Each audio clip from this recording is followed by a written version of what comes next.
the last hours, days of Jesus' life. It wouldn't be Holy Week if everyone in my family didn't get sick and I didn't throw my back out, which I did this week.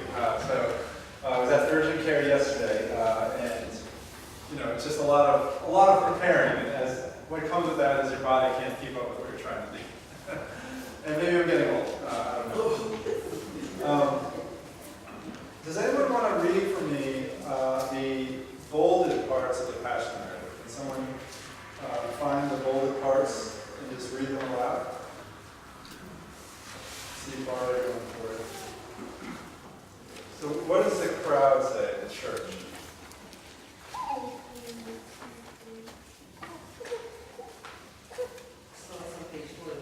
No, not a thing.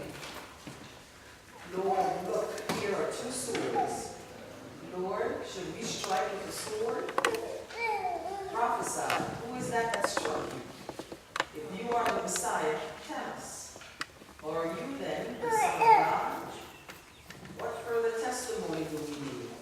We have heard it ourselves from his own lips. We found this man perverting our nation, forbidding us to pay taxes to the emperor, and saying that he himself is the Messiah, the King. He stirs up the people by teaching throughout all Judea, from Galilee to where he began, even to this place. Away with this fellow. Release Barabbas for us. Crucify him. If he saved others, let him save himself, if he is the Messiah of God, his chosen one. Thank you. Those words are given to us for a reason. In some ways, it's a corrective, or at least an attempt at one, from a period of time when Christians would read the Passion narrative and run through the streets and terrorize Jews for blaming them for Jesus' death. And so in a way to attempt to correct that is that now we get the words of derision. We get the words of doubt. We get the words where we say, pick up the sword and fight. Right? That's the message that Jesus' followers get today. And with many accounts, that's absolutely true. We're the ones crucifying Jesus. And I think that's a really important message for the Passion narrative as it stands today. Because we like to think that if we met Jesus today, we'd be open arms, and that's great. And finally, we get to meet the man who we've devoted our lives to, perhaps, or at least partially, right? But what seems to be the case, I would say, is that if Jesus were to show up here today, it would be the church who puts him on the cross. It would be the church who says, let's take up arms and defend him. It would be the church who says he's running around and bothering us, right? He's going through the countryside and telling us what to do and getting people all riled up, and we just want things to be normal and sane, and we don't want anything disrupted. We want the status quo to persist so that we're not bothered. But we would be the ones that would crucify him. That's the message of the Passion, that it's us. That Jesus' followers are the ones who ran away. And the devil doesn't get to Jesus, the devil gets to Judas, one of his disciples. That's a powerful thing that we should think about. Because Jesus beat the devil. So then the devil says, well, let me just talk to one of Jesus' followers. I can get that guy on board, or girl, whoever. And so when you hear about Jesus going through the countryside, I mean, you get the libertarian Jesus here, not paying taxes, right? Which is interesting, because when you think of that text that says, render unto Caesar all that is Caesar's, and render unto God that which is God's. The popular thing has been said that that's a call to pay your taxes and to give to God what is God's. But I think this text kind of puts that to bed. Jesus is saying quite clearly, there's nothing that belongs to Caesar. There's nothing that belongs to Caesar. He was telling us not to pay taxes, right? So, what's tomorrow? All right, we've got an interaction right here, folks. And, if you guys need to pray after your tax returns this year, you can come see me. It's great. But I think it's so important to think that Jesus still challenges us. Jesus still challenges us and pushes us, and that's a good thing. And I know how how easy it is to fall into patterns of behavior where I'm just doing the same thing over and over again. And it's easy, and it's predictable, and I know what's going to happen, I know the outcomes before they even do it, I know how the fight's going to end just by the first word that starts it. But one of the main messages of the Passion, and really for us on this day, is how Jesus interrupts all that. Causes us great discomfort. And that's really the beginning of knowledge and understanding and empathy and growth, is when we keep doing the same thing and realize what we're doing doesn't work anymore and realizing we have to change. When I was in music school, for example, my professor taught me that if I'm working on a hard piece of music, he's like, don't waste your time on the parts you know. Play the difficult parts. Play the sections that challenge you, and then the other ones you've already got. Like, don't play the whole piece over and over again. Work on the parts you don't know, and challenge yourself. And it's kind of what is going on here when we hear Jesus interrupting our lives and saying, I mean, how many of you thought, I'm the one that's crucifying Jesus? I mean, that's the message here. It's not the Jews 2,000 years ago, or even today, God forbid. It's not, the Romans 2,000 years ago, or, the government today. It's us. It's us. And that's a hard message. Because it's Jesus' disciples who reject him. And why? How often do we respond to challenges with calls for violence? It's like part of who we are, right? If someone's attacking someone that you know, you grab the sword. You pick it up. Just this week, 2 women came to the church looking for a shelter. And they had nowhere to go. And the easy thing would have been, here's a gift card, go on your way, or here's like a couple bucks. But that's not the real solution, we all know that, right? It took calls to the mayor, and calls, he dispatched a car, which drove these women to the YMCA in Elizabeth, and it's the beginning of something which might lead to a better life. But the easy thing doesn't solve the problem.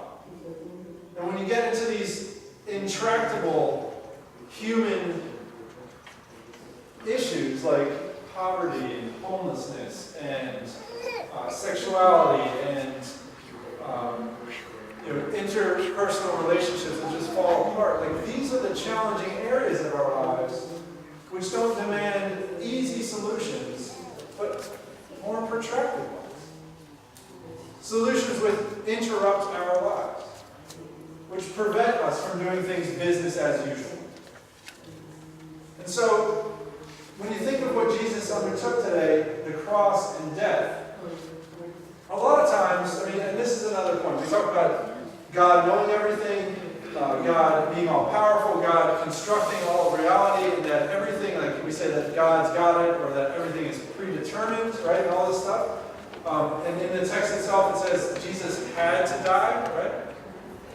But the reason Jesus had to die wasn't that God predetermined this from the beginning of time, so much as when Jesus, so full of life and forgiveness and love, enters a human community, that human community must reject him, because that's what humans do.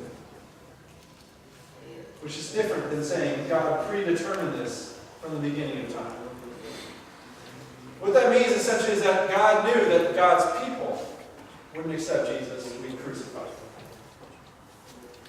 It didn't have to, but it had to. And then we think, when Jesus goes to the cross, even one of his parting words were that criminals would be with him in heaven. Why? Well, the Passion narrative tells us that, do you think that justice was served in the case of Jesus?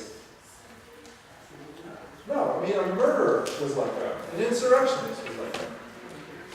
The 2 men, one on his left and one on his right, do you think that justice was served for them? Or for the 20,000 other people, 50,000 other people who were crucified in the first century? No, they were called criminals just like Jesus, but they were rendered criminals just as the same criminal justice system had put Jesus on the cross. It was an unjust system. What does that say about today? Do people go to jail and shit? Yeah. The system was unjust, and he said to them, well, this world may not be yours, but the world you're going to is mine, and you are coming with me today. I mean, it's as if one step after another, you can see how corrupt this whole proceeding was. I mean, it's nonsense. He's healing people who are harmed when his disciples take up arms. You know, he's forgiving people who are hanging on crosses right next to him. The system was messed up. The system is messed up. And that should be a powerful message to us today to talk about, like, how are we spending more money on prisons than we are on education? I don't know. I guess it had to be, right? And so I think what the Passion does for me is it really assaults me to see that, you know, someone whom I love, Jesus Christ, has to die like this. Humiliated. You know, they get put a robe on the guy that suggests that he's a king of some sort, and they put King of the Jews on his plaque above his cross. I mean, it's just utterly humiliating and debasing. And I don't think that I can walk away from hearing the Passion unchanged, where I can't question every single thing that's going on and say, this shouldn't be like this. Like, that's what the Passion is supposed to do. And to say that this isn't a 2,000-year-old story, this is a story that is written and undertaken and carried out with all the same parts and scripts today. Today.